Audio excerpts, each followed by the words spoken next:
Nancy. Hi. Hi, Julian. How are you tonight? Good. How are you?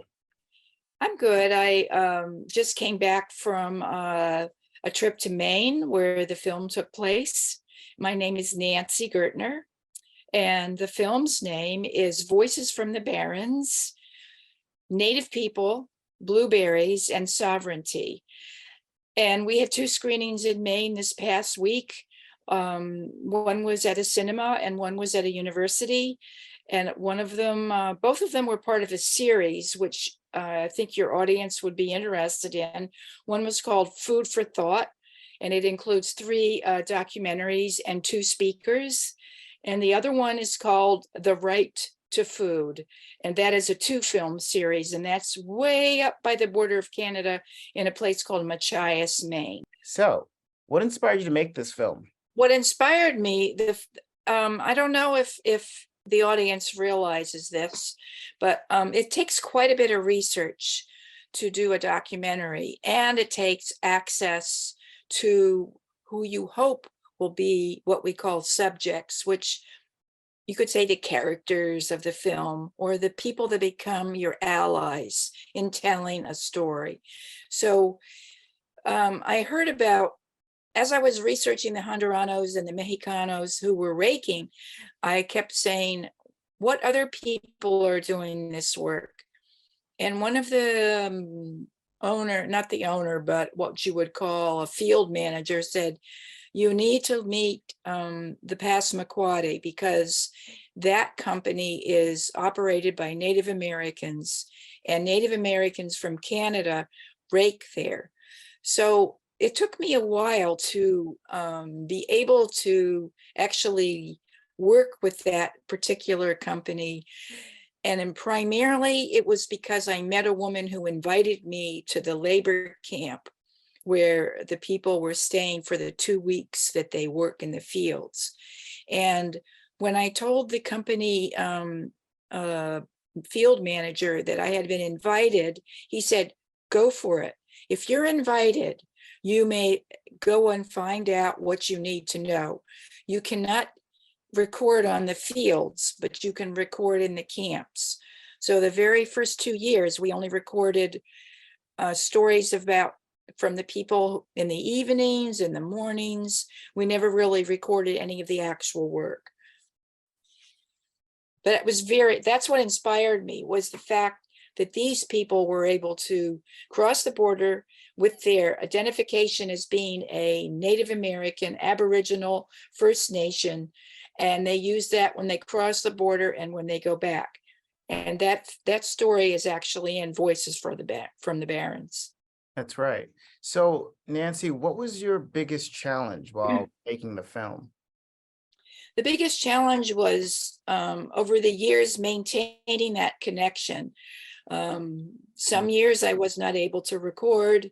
Other years I could go. I went out to the First Nations on Cape Breton Island and in New Brunswick and recorded stories with some of the elders. But it took me till 2016 to have permission to go on to the Barrens, the Blueberry Barrens, which is a unique geological area where wild blueberries are indigenous. They're short. They're not like the high bush blueberries of New Jersey or other places. That was the biggest challenge. And then the other challenge is working with people who have a history of oppression, who have a history of people taking their story, a history of people who want to be the one telling the story. And so it was more or less becoming a friend, ally, and saying it's your story, not mine. And one of the solutions that I always use is to have a very small crew, myself, a cinematographer, and an audio recorder person. Did you have any experience with this subject matter beforehand, or was all of this completely new to you? My experience with the first documentary after I picked the fruit gave me field experience in terms of knowing how when you go out, you're not going to go back except maybe to your car to get something else. You're not going to go off site. So for a filmmaker, that means your car is really packed with everything that you're going to need that day.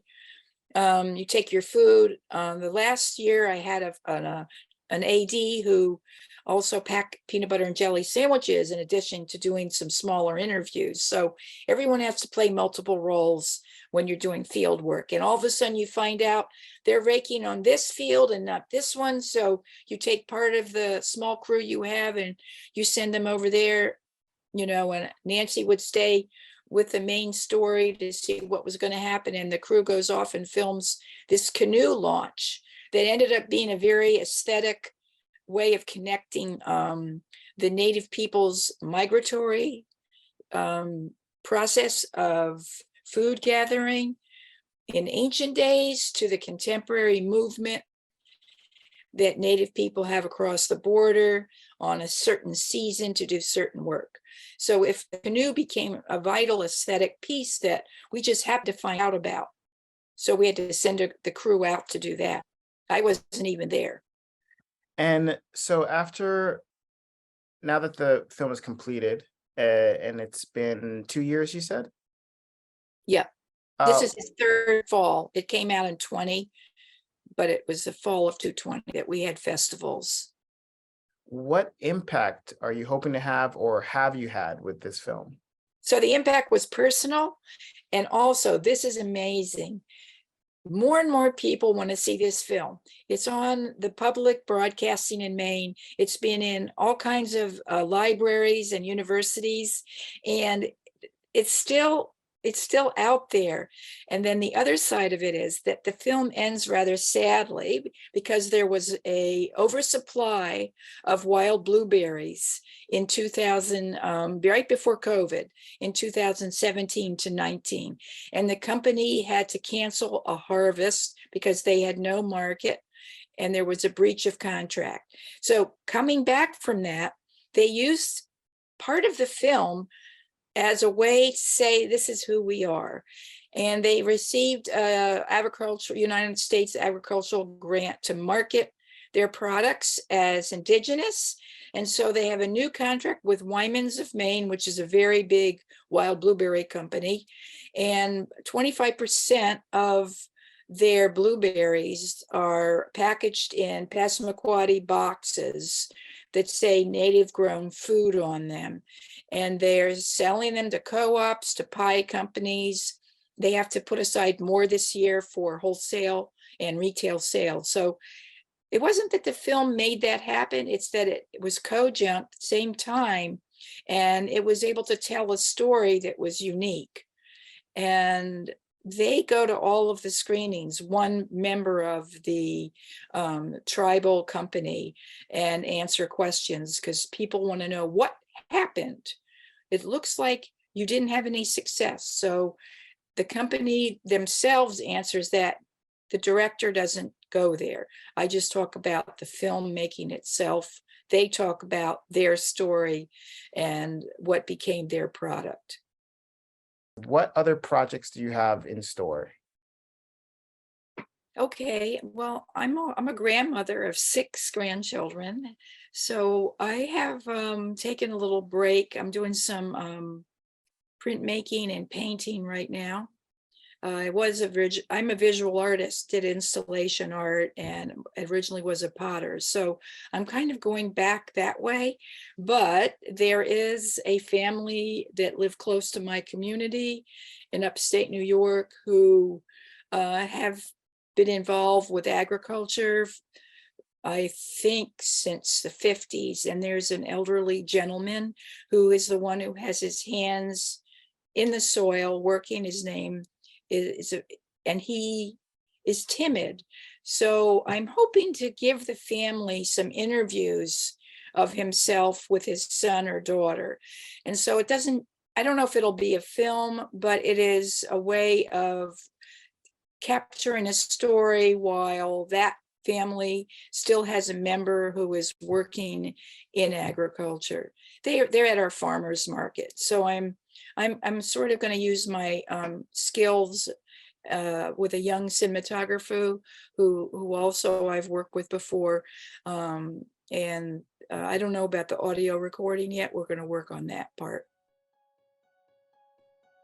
Nancy, I didn't know you were such a well-rounded artist. You are too. Well, thank you. Thank you so much for talking with us. This has been really amazing. Thank you.